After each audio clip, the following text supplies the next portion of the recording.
I don't care. You love this. You want to see us suffer. You guys are hanging on until I'm all in. That's just like, as soon as he said that, y'all went crazy. Oh, they're going to just spend money wild in free agency. You know, I did interpret that to mean maybe this would be the time he would plunge on day one of free agency, which he's never done. He's never done that, though. Except for Dion. That was Yeah, but that was wasn't that even before, like, the real salary cap and all that sort of stuff? So when you look at it... There was a salary cap, but it wasn't like this. It just sort of came out of the blue. Okay. Yeah. But that's a different guy.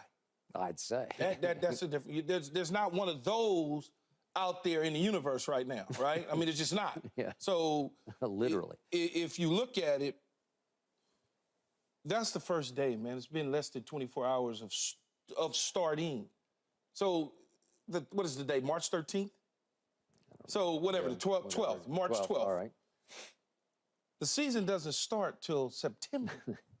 And from now, the 12th, until September, all those months in between, you know how many players are going to be coming and going that you can still get that will be ready to go? They're available. They're going to cost you a little less money. There's draft picks that still got to be drafted. Mm-hmm.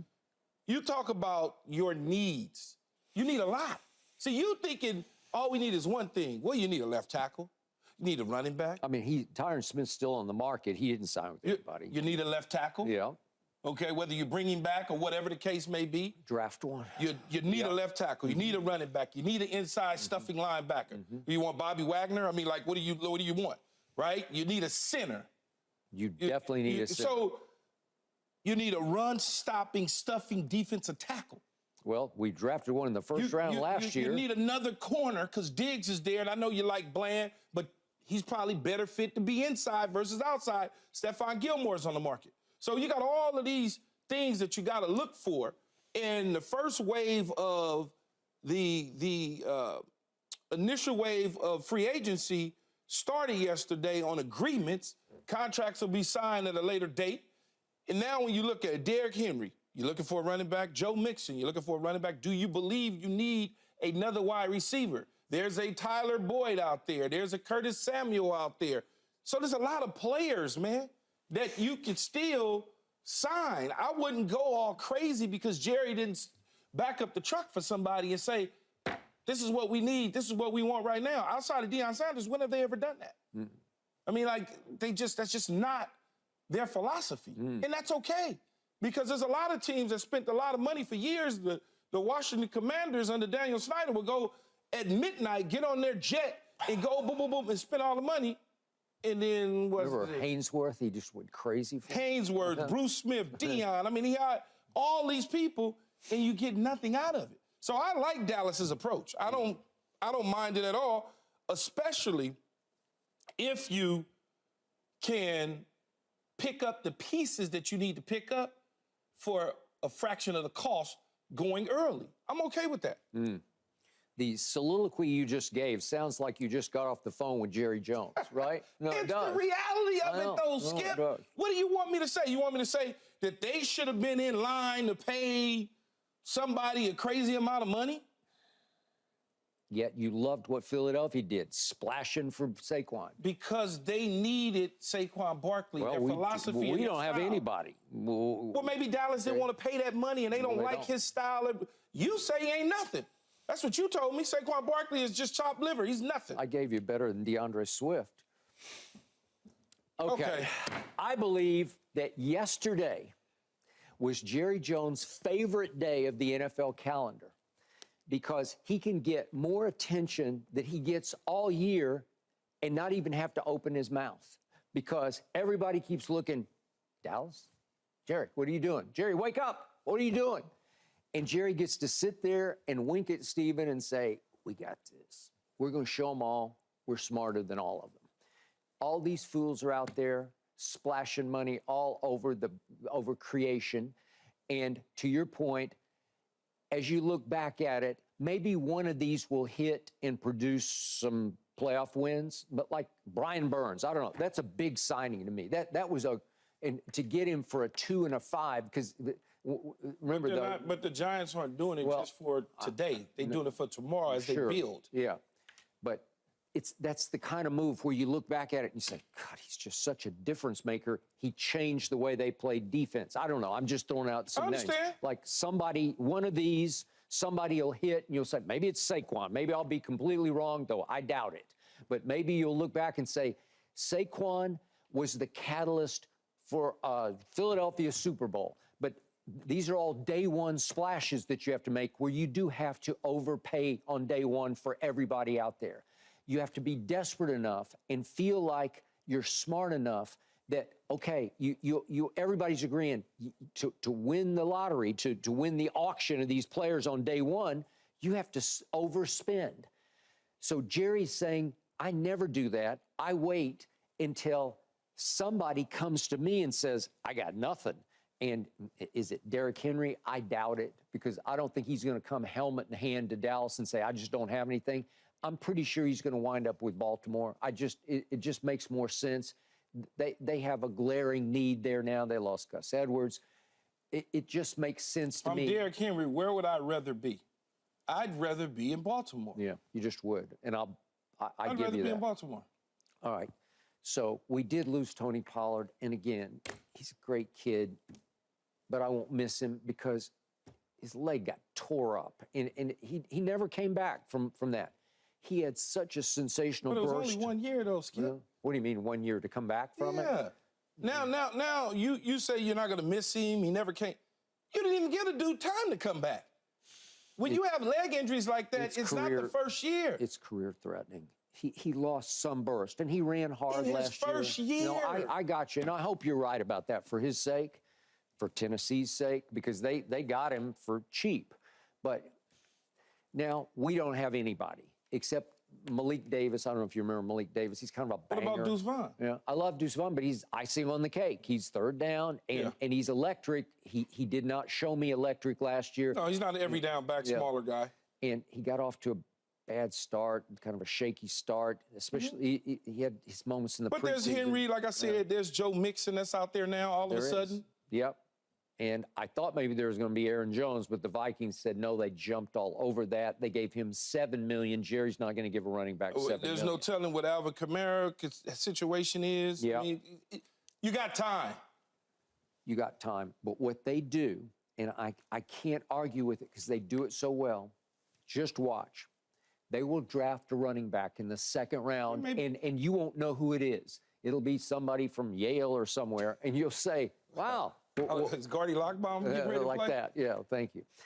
He could run. I mean, he could run fast. I don't know if he could run, but the point was that they'll draft a second rounder, and he'll be the starting running back next year. And you'll say, well, he's pretty good. Is he a difference maker? Is he Tony Dorsett? No, no. But that's how they do business. That's how they got Tony Pollard. And they got a lot of mileage out of Tony Pollard until he tore up his leg. So now you start over. Would Derrick Henry fit here? Well, sure he would. Would he help as a, bell cow kind of back? He's 30 years of age. But he can still go. Hey, I think he can still go. He can still go. Yeah. That's why he's waiting to pick the right spot. And if I'm him, Baltimore, for me, is the landing spot. I talked to Chris Jones, Chris Johnson, the former Tennessee Titan running back, and I asked him if there was one quarterback in the National Football League he would rather play with, who would that be? He said Lamar Jackson. Okay. For him, yeah, because Lamar's going to make him better. Going to do a whole lot to help that run game out. He will. And so with Derrick Henry, you got the same thing. Backs like playing with quarterbacks that's like that because of the style, and they're going to run the football. Yeah, and I'll give you this. The Eagles have a similar type of, like Jalen can help Saquon be better. 1,000%. I give you that. Yeah. But y'all got other things that you need to address. You got to address 3 guys that's on your team, whether you like it or not, Skip. Starting with the guy that wears number 4, okay? Starting with that guy, you've got to pay him if you plan on paying the other guys. If you plan on being active in free agency, you've got to address his contract situation. Even though there were multiple reports last week that Jerry Jones is ready to play it out and just say, Dak, show me. I need to see more. Negotiation. Yeah. This is the time of year when you're at the combine and everybody's sitting in the stands and they're whispering to people that really don't even matter, that don't know, and they telling them third and fourth and fifth hand information that they're getting from somebody else. Only thing that matters is Stephen, Jerry, and Will Clay making a decision to pay Dak Prescott. That's all that matters. Then you can address CeeDee Lamb. Then you can address Micah Parsons and whoever else is available that you want to go out in free agency and get. Okay. So yesterday we talked about the Pro Football Focus release of their top 101 players just graded off how they played last year. And my Dallas Cowboys had 3 in the top 14. Dak at 14, CeeDee at 9, Micah all the way up at 3. We were both a little surprised by that, but way to go, Micah. If you have 3 in the top 14, you have a chance to be really good because those are 3 difference-making position players, right? Yeah, San Francisco had 3 too, and they went to the Super Bowl. They went to the Super Bowl. They had more in the top, certainly 50. They were much more loaded. But again, if we're just looking at the top 14, it's 3-3. The point being, Jerry has drafted very well over the last dozen or so years. He's always done well with personnel. Yeah. He's always done well with the personnel. I have no idea why people treat him the way that they do about his so-called meddling or whatever it is that he supposedly does to disrupt what the coaches do on the sideline. I've never seen him call a play. When I played there, I've never seen Jerry say, we need to call this play. He doesn't do that. So I don't know why people are always saying that he's always in the way. I don't get it. I don't understand that. Even people like you say that, and I don't understand why. Jerry? Yeah. Oh, he wants to know everything that's going on. He wants to know game plans. You know, he's the owner, general manager that knows football. Okay. If this was a guy that only thing he knew was oil in apartment buildings, and that's all he knew, then he should just sit in his box and be quiet and write the checks. But he doesn't. He knows football. He actually knows football. You know, I was around him a whole lot. I wonder about that. I'm not sure that he knows football. I think Will McClay knows football. He knows football, man. Yeah. He knows football. Okay. And yet I was around him way more than you were around him. I get it, Skip. Yeah. Based on the years that you covered the Dallas Cowboys, and based on knowing Tom Landry and knowing Jimmy and getting information from others, I understand what you're saying. Yeah. But he knows more football than any owner in the National Football League. He knows more football than any owner in the National Football League. I can promise you that. Thinking about that. You could there's be nothing right. There's nothing to think about. He did start on a national championship team at Arkansas as an offensive guard weighing about 185 pounds. His entire family played football. All of them played. Stephen played. They all played. Yeah, Stephen was a walk-on DB at Still Arkansas. played, though. No, he played. So he knows to a degree what they're looking at. And Will Clay, yes, he's there to help sign off on certain guys, but it's not, you're not bringing in, this isn't David Tepper. I want that quarter. This is not that. No. You know? So Jerry gets a kick out of bargain shopping because remember last year I gave him high marks for these. He pulled off 2 trades where he went and got a former Defensive Player of the Year in Stephon Gilmore for a 5th-round choice. You know, played well. Okay, so for a 5th-round pick, I'll take that. And he went and got Brandon Cooks, and I thought he would be the deep threat we were lacking. And it was another one for a 5th-rounder. And eventually he came on late in the year. He did, and he was pretty good. Yeah. Both of them were, they were both very good. So I give Jerry plus on those 2. Jerry loves to run the draft. And remember, it's Jerry's sign-off on every pick, all the top picks. I'll say first 3-4 rounds. Jerry has veto power. He's listening to what all the scouts say. He's listening to the input from the coaches.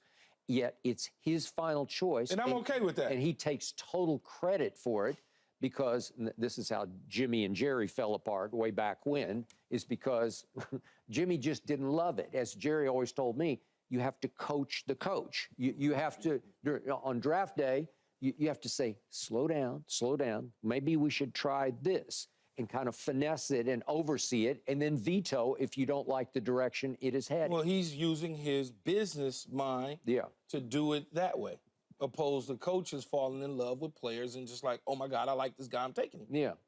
So Jerry can get a lot more credit from running the draft when he's out with his friends or whatever. Everybody's saying, what'd you see? What'd you see in that kid that you took in the 3rd round?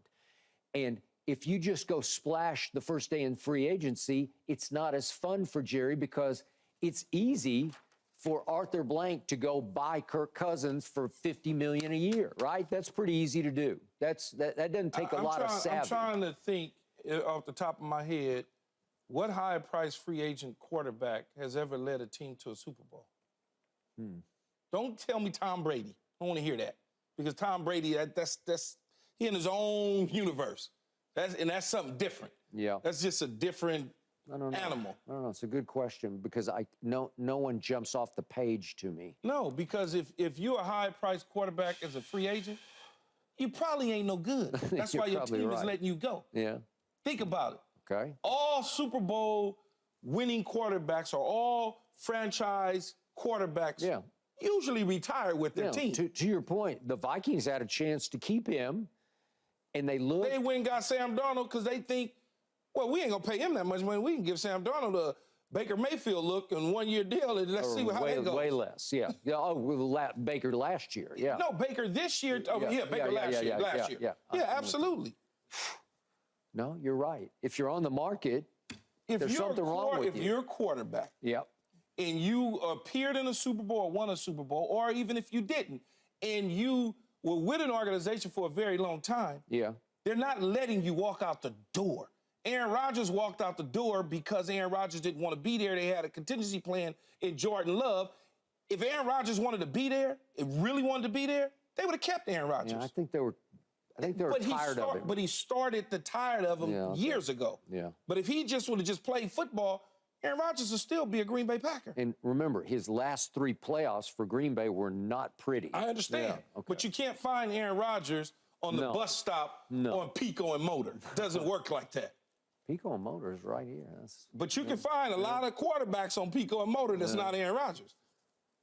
True. Well said. Speaking of the Green Bay Packers, they are next because they just made a big mistake.